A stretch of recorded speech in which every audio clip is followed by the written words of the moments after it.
आज का हमारा टॉपिक क्या है? Einstein photo electric equation. अब हम अभी तक हम लोग पढ़ चुके थे, क्या क्या पढ़ चुके हैं? फोटो इलेक्ट्रिक इफेक्ट पढ़ चुके हैं, वर्क फंक्शन पढ़ चुके हैं, थ्रेशोल्ड फ्रीक्वेंसी पढ़ चुके हैं, काफी चीजें पढ़ चुके हैं, उससे रिलेटेड न्यूमेरिकल भी किए हैं। तो आज हम लोग स्टार्ट कर रहे हैं Einstein photo electric equation. Simple था, ऐसे समझ लो आराम से, कहीं कोई कुछ स्पेशल नहीं है आइंस्टीन साहब ने दिया है समझ जाने के बाद। अब जैसे हमारे पास क्या है, ये कोई मेटल है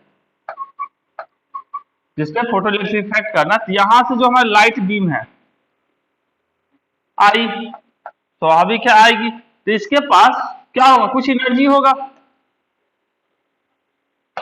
होगा तो ये क्या करेगा, ये एनर्जी क्या करेगा, इसके अंदर जो इलेक्ट्रॉन्स है इसको सबसे पहले प्रोवाइड करेगा, जिसके कारण ये क्या करे, इस वाले सरफेस को तोड़ के बाहर निकल जाए। मतलब बाहर निकलने के लिए जो एनर्जी चाहिए होता है उसको क्या बोलते हैं, वर्क फंक्शन। अब और भी ज्यादा एनर्जी यदि इसको मिली होगी तो क्या करता है, ये एक वेलोसिटी गेन कर लेता, मतलब एक वेलोसिटी के साथ जाना शुरू करता, तो उसके पास और एनर्जी किस फॉर्म में होती, काइनेटिक एनर्जी के फॉर्म में। मतलब तुम्हारे पास तुमको अपने जीवन जीने के लिए महीने का मान लो 20,000 रुपया क्या है, अपना फैमिली चलाने के लिए चाहिए, लेकिन तुमको 20,000 रुपया से ज्यादा मंथली इनकम होने लगा, ऐसा जॉब कर रहे हो जहां तुमको 20,000 न रह के कितना मिल गया, मान लो 1,00,000 रुपया महीना मिलने लग गया, तो 20,000 तो तुम्हारा जो खर्चा था उसको चलाने के सफिशियंट है। अब जो 80,000 रुपीज हुई उससे क्या करोगे, अपनी एनर्जी को बढ़ाओगे, कभी शिमला घूमने जाओगे, कभी मसूरी घूमने जाओगे, मान लो महीने का इनकम 5,00,000 रुपया हो गया, तो आप सोचोगे भाई अमेरिका चले जाए। मतलब जितने ज्यादा तुम्हारे पास एनर्जी होगी, तुम्हारी एनर्जी क्या होगी, काइनेटिक एनर्जी उतनी ज्यादा बढ़ जाएगी, मतलब उतने दूर तक तुम जा सकते हो। तो सेम कहानी इन्होंने भी कहा कि इस एनर्जी का यूज कहाँ कहाँ हुआ, इस काइनेटिक एनर्जी के टर्म में और वर्क फंक्शन के टर्म में, इतना ही यूज हुआ और तो कहीं यूज हुआ नहीं है। तो कह सकते हैं सिंपल सा, when a photon of energy कितना एच न्यू, इसके पास कितनी एनर्जी, एच न्यू की एनर्जी है, fall on a metal surface the energy of the photon is observe by the electron and use in two way. ये क्या कहती है, ये एनर्जी फोटोन का जब इसके पास गए हो, जाने के बाद क्या करेगा, इस एनर्जी को इलेक्ट्रॉन यूज किया दो तरीके से, पहला कौन सा, एक वर्क फंक्शन में, तो इलेक्ट्रॉन यहां से जंप करके बाहर आ सके, और दूसरा इसकी काइनेटिक एनर्जी को बढ़ाने में। पहला क्या, overcome the surface of surface barrier and come out the metal surface, इससे बाहर निकलने के लिए जो एनर्जी चाहिए होती है उसको वर्क फंक्शन कहते हैं। मतलब work function W naught equal to h nu naught पढ़ चुके हैं पहले। और दूसरा काम क्या किया, काइनेटिक एनर्जी को इंक्रीज करने के लिए, तो क्या करें, kinetic energy to eject a electron, मतलब इलेक्ट्रॉन को वेलोसिटी प्रोवाइड। अब किसी को इजेक्ट करने का मतलब क्या होता है, यहां से कुछ स्पीड में छोड़ देना। तो ये जो हमारा हो गया, जो एनर्जी आई एच न्यू, इसको कहां कहां यूज किया गया, एक काइनेटिक एनर्जी में और दूसरा इसका वर्क फंक्शन में, यही यूज हुआ ना। ये ठीक है हुआ, तो यहाँ जैसे फोटॉन्स आ रहे हैं, एनर्जी इसको मिली तो इलेक्ट्रॉन्स कूदना शुरू कर दिए। हम लोग आम इंसान भी यही काम करते हैं ना, जो ही ज्यादा एनर्जी होती है, ठीक है।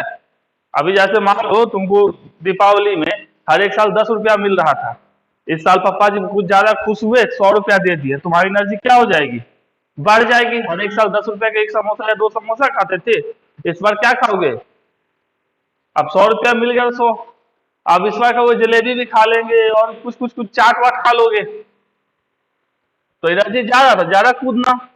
Law of conservation of energy क्या होता है, जितना इनपुट जितना एनर्जी का इनपुट होगा उतना भी एनर्जी का क्या होगा, आउटपुट।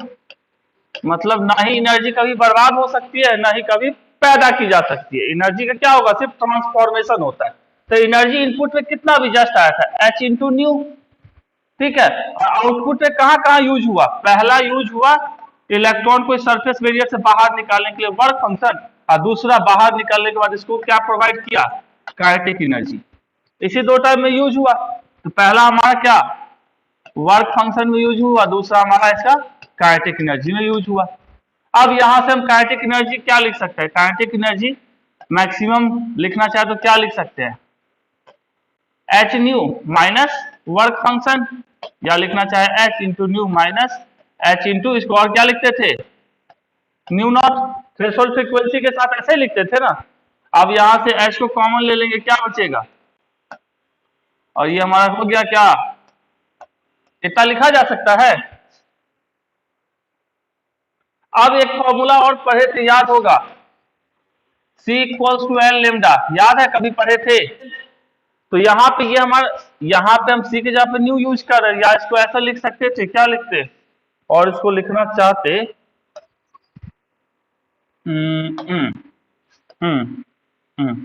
इसको और लिखना चाहते C इक्वल्स टू, ये भी एक ही बात है, दोनों को हम फ्रीक्वेंसी ही कहते हैं, ये दोनों क्या हमारे फ्रीक्वेंसी है। लिखने का अपना तरीका, चाहे आंसर लिखो, न्यू से लिखो, किससे लिखो।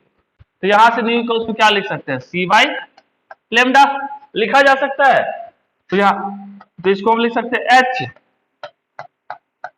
Minus C by new not के लिए लेमडा नॉट। तो काइनेटिक एनर्जी मैक्सिमम कितनी हो जाएगी हमारे HC, और इसको और लिखना चाहते तो HC 1 by lambda minus 1 by lambda naught, इतना लिख सकते हैं, कोई तकलीफ। अब इसका एप्लीकेशन कहाँ का होता है फोटो इलेक्ट्रिक इफेक्ट का, जैसे ऑटोमेटिक फायर अलार्म देखते हो घर वगैरह में या होटल वगैरह में, तो खूब मूवी वगैरह में खूब देखते हो, कहीं से आग लग गई तो अलार्म बजना शुरू कर देता है, क्यों, क्योंकि उसको हीट मिलता है, हीट मिला तो उससे क्या होगा, इलेक्ट्रॉन का इमिशन चालू हो गया, अलार्म बजना शुरू हो गया। उसी तरह स्कैनर इन टेलीविजन ट्रांसमिशन, वहां भी यूज होता है। Production of sound in cinema, क्या सकते हैं पेपर इंडस्ट्री में, किसके मेजरमेंट के लिए, thickness of the paper, paper industry में पेपर के थिकनेस के लिए। दूसरा automatic switching off street light, देखते हो ये तो प्रैक्टिकली देखते हो, रात होता नहीं है कि हमारा स्ट्रीट लाइट जलना शुरू हो जाता है, गांव वगैरह में रहता है ना कि बैटरी लगा हुआ है, सोलर प्लेट लगा हुआ है, लाइट लगा हुआ है खंबे पे, जो ही अंधेरा होता है लाइट जलना शुरू, जो ही सुबह होती है लाइट हमारी क्या हो जाती है, बंद हो जाती है। To control the temperature of furnace, control करने के लिए फोटोमेट्री में, और दूसरा ब्यूटी मीटर, पता नहीं क्या होता है, तो इसका काम क्या होता है, fair complexness of the skin, skin के फेयर कम्प्लेक्सनेस कम्प्लेक्शन को क्या करने के लिए, मेजर करने के लिए। क्वेश्चन क्या कह रहा है हमारा, the photo electric work function of the metal is इतना, तो मतलब वर्क फंक्शन हमको दे दिया, तो गिवन में जो भी हमको दिया रहेगा उसको हम पहले लिख लेते हैं। वर्क फंक्शन हमारा कितना दिए हुए है, 1 इलेक्ट्रॉन वोल्ट, ठीक है। तो लाइट ऑफ वेवलेंथ इतना, लाइट का वेवलेंथ दिया गया है, जो हमारा फोटो इलेक्ट्रिक इफेक्ट काम करेगा वो कितना है, 3000 एंगस्ट्रॉम, यही हमारा। नेक्स्ट हमारा the photo electrons come out with the maximum velocity, maximum velocity मतलब क्या, उसकी वेलोसिटी हमको पता नहीं है क्या होगी। अभी जस्ट हम पढ़े हैं कंजर्वेशन ऑफ एनर्जी से, क्या पढ़े थे, क्या पढ़े थे, H into nu is equals to work function plus half m v square kinetic energy. यहां ये किसका एनर्जी था, ये था हमारा फोटोन का एनर्जी जो इंसिडेंट है, ये हमारा क्या है वर्क फंक्शन, और ये हमारा क्या है काइनेटिक एनर्जी, अभी जस्ट पढ़े हैं यहां से। अब इसको एच न्यू को और क्या लिख सकते हैं, एच सी अपॉन लेमडा, ये भी लिखा जा सकता है, W naught equal to half m v square. अब यहां से वेलोसिटी को सेपरेट करोगे तो क्या लिखेंगे, और लिखेंगे यदि half m v square equal to क्या लिख सकते हैं, h c by lambda minus W naught लिख सकते हैं। अब यहां से वी स्क्वायर इक्वल टू क्या लिख सकते हैं, h c minus W naught into lambda divided by into 2 divided by क्या, m इंटू इतना दिस। अब सब की वैल्यू हमको पता है, प्लैंक्स कांस्टेंट की वैल्यू पता है, c की वैल्यू पता है, W नॉट की वैल्यू पता है, लेमडा की वैल्यू पता है, मास इलेक्ट्रॉन का पता है, इसलिए पता है, इंटू 2 है, तो हम चलो यहां लिख लेते हैं इंटू 2। अब यहां से निकालेंगे तो वेलोसिटी का स्क्वायर निकल जाएगा, तो v इक्वल्स टू सिंपल से क्या हो जाएगा रूट अंडर v स्क्वायर, यहां से हमको v की वैल्यू आ जाएगा 10⁶ मीटर पर सेकेंड, मतलब ये वाला। अभी जस्ट पढ़े थे h into nu is equals to क्या, हमारा h into nu naught plus half m v square, जानते हैं।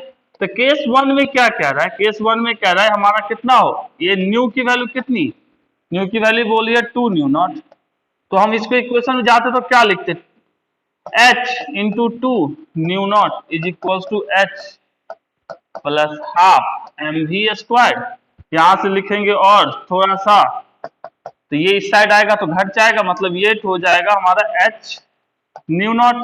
तो 2h nu naught minus h nu naught is equals to half m v square. तो यहां से हो गया हमारा, ये सॉल्व करके h nu naught equals to half m v square.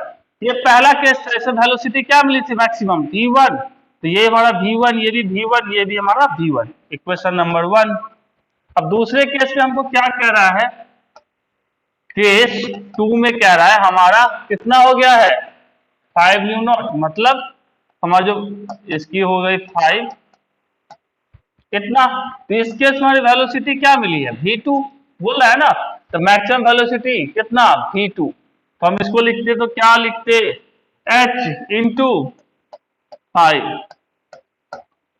h into this plus half m v two का square लिख सकते हैं। अब इसको सॉल्व करेंगे क्या हो जाएगा sir, 4h this upon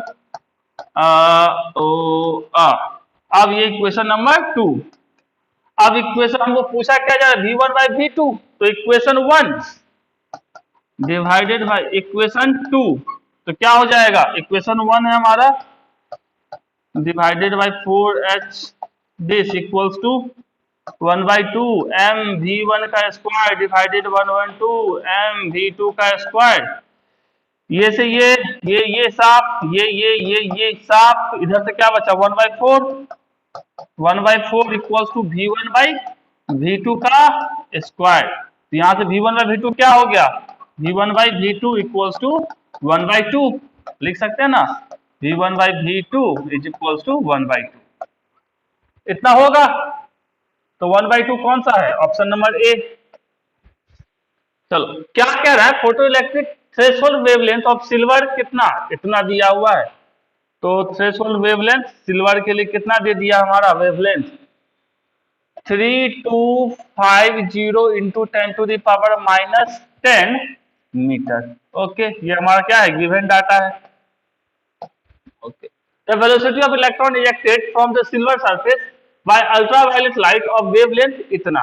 okay, ये हमारा क्या थ्रेशोल्ड वेवलेंथ है, क्या है, मतलब इसको लिख सकते हैं, और लिखना चाहते तो क्या लिखते, नोट करके लिखते।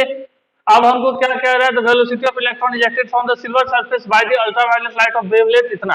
अब हमारा अल्ट्रावायलेट लाइट है उसका वेवलेंथ कितना दिया है 2536 इंटू 10⁻⁻10 मीटर। ओके, एच की वैल्यू भी दे दी गई है प्लैंक्स कांस्टेंट की कितनी 4.14 इंटू 10⁻⁻15 इलेक्ट्रॉन वोल्ट सेकेंड, और ये 10⁸ है यहाँ पे, और सी की वैल्यू दे दी गई है 3 इंटू 10⁸, हमको पता ही होता है, क्वेश्चन में दे दिया, अच्छी बात है। ये हमको वेवलेंथ पता, सब पता है। अब अभी हम जस्ट निकाले थे कंजर्वेशन ऑफ एनर्जी से क्या, h nu equal to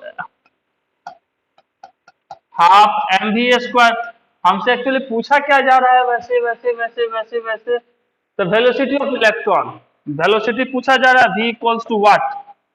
okay, अब इसको और हम लोग थोड़ा सा मॉडिफाई करके लिखे तो याद होगा, half m v square equals to, इसी को मॉडिफाई करके लिखे थे जस्ट पहले, क्या लिखे थे याद है, क्या लिखे थे, इसको लिख सकते हैं, चलो ये इसको और लिखे थे, न्यू इक्वल्स को क्या लिखे थे, तो यहां से सी बाई लेमडा ऐसा लिखे थे, तो इसको और थोड़ा सा सी बाई माइनस सी बाई ये भी लिखे थे। अब इसको थोड़ा सा और लिखते तो क्या लिखते, half m g square equals to h c, इतना लिखे। अब हमको निकाला क्या, वेलोसिटी पूछ रहा है, तो वेलोसिटी निकाल सकते थे, वी स्क्वायर इक्वल्स टू क्या हो जाएगा, ये हो जाएगा 2 पर जाएगा 2hc divided by m 1 by this minus 1 by इतना। अब इसमें हमको हर एक चीज की वैल्यू पता है, h की वैल्यू पता है ये है, c की वैल्यू पता है ये है, m की वैल्यू, इलेक्ट्रॉन की बात है, इलेक्ट्रॉन का तो मास पता होता है, इसकी वैल्यू पता है, यहाँ पता है हमको, पता है ना। और थ्रेशोल्ड वेवलेंथ पता है भैया, हाँ यहाँ भी हमको पता है थ्रेशोल्ड वेवलेंथ। तो अब सबकी वैल्यू को यहाँ पुट करेंगे तो हमको क्या मिल जाएगा, वेलोसिटी मिल जाएगी। और वेलोसिटी की वैल्यू कितनी आएगी, जब इसकी वैल्यू सबको पुट करोगे तो यहाँ से हमको क्या मिल जाएगा, आंसर वी स्क्वायर। तो वी स्क्वायर को वापस से रूट अंडर करोगे तो आंसर हमारा आएगा दिस 0.6 इंटू 10⁻6 मीटर पर सेकेंड। तो नीट का मतलब हमेशा याद रखना है, नीट मतलब क्या, हलवा। क्वेश्चन एकदम हलवा होने वाला है।